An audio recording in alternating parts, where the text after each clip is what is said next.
want to talk about how to set up rolling analog on a Holley system. Um, there's not a lot of information out there on the web when you go look for this, or YouTube videos. There's a few, but it's just not really clear. So I'm going to try and make it as clear as I can, as quick, do a fast video so it doesn't drone on for 25 minutes. So you can watch it a few times till you can figure this all out. But rolling analog on a Holley, you can set it up two ways. You can set it up to be at one speed, or you can set it up to go from any speed. So I am going to talk about how to set it up both ways. So first of all, ignition parameters. We're going to focus on Rev Limiter 2 on my car. Rev Limiter 1 is my trans brake. Rev Limiter 2 is my rolling analog button. I have a button on my shifter that is pinned to Rev Limiter 2, my pin map. That's my shifter button, B23. That is a separate button for my trans brake. I'm sure there's a way that you can do this with your trans brake button. You would have to change some stuff when you want to go roll on the street, but I have a separate button, and that is how I prefer setting this up. So how this would work is Rev Limiter 2 on a button. So as soon as I get to around 4,900 RPM in first gear, that is about 51 miles per hour. If I press that button, push my foot to the floor, it's on the two-step at that point, and it basically just holds that speed.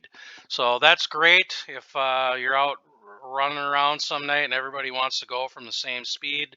But a lot of times people you run want to have different speeds.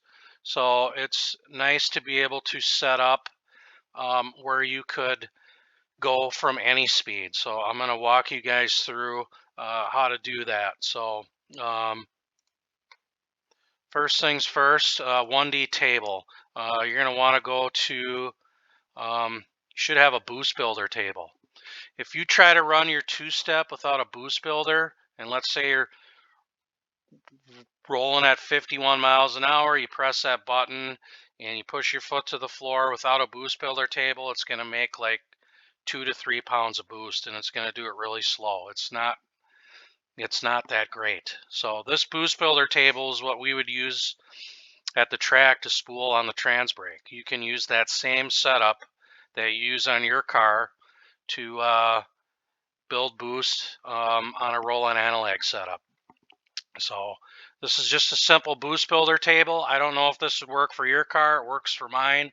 It activates when Rev Limiter 2 is activated, which means when I press that button, and also when I'm above 35 miles per hour. So I have to change this a little bit when I go to the track and use my trans brake. I have to switch Rev Limiter 1 to Rev Limiter 2 to Rev Limiter 1, and I have to uncheck this advanced enable for rear speed to be over 35. So set up a boost builder table. Like I said, I don't know if this will work for your car, or if you already have one, just use that. But you really want, if you want that pop bang and build a lot of boost, you need a boost builder table for it to work correctly. So this is the key table, table 5 on my 1D tables, my rolling analog table.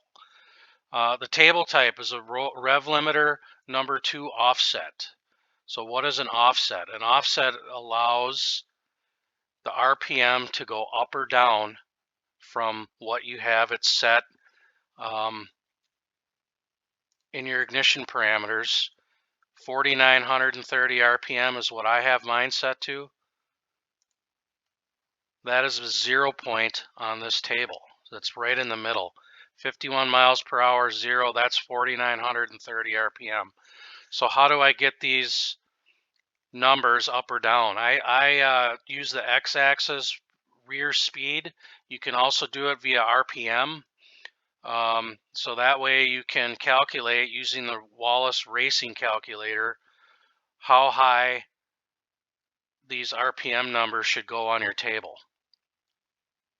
And also you would set what RPM range you want on this bottom table. So I use the Wallace racing calculator to come up with these numbers. So if I want to go 52 miles per hour, that is 176 RPM more then 49.30. If I want to go 43 miles per hour, that is 678 RPM lower than 49.30. So that's basically how you lay this table out. It's just takes a little math and a little time to get it all dialed in, but it's really not hard at all. So what this allows is that I have basically a 16 mile per hour window here that I can roll from any of these speeds. So so if I'm going 43 miles per hour, I press my button on my shifter, put my foot to the floor, it'll go on the two-step. It doesn't have to be at this hard number of 49.30. The only thing that I've noticed so far is that the speed creeps up. So if it doesn't just hold it, like, if you set it up 49.30 and you don't have this table set up, it just holds that speed. Well, when you have this set up, it does not hold the speed. You have to hold it with the brake a little bit. So, but super easy to do.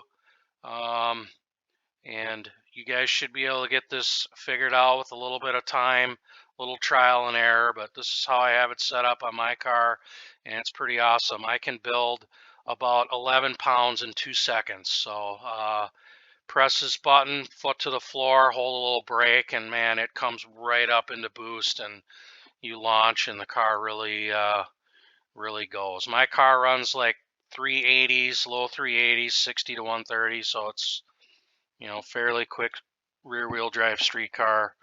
But yeah, you guys should give this a shot and see if you can get it to work.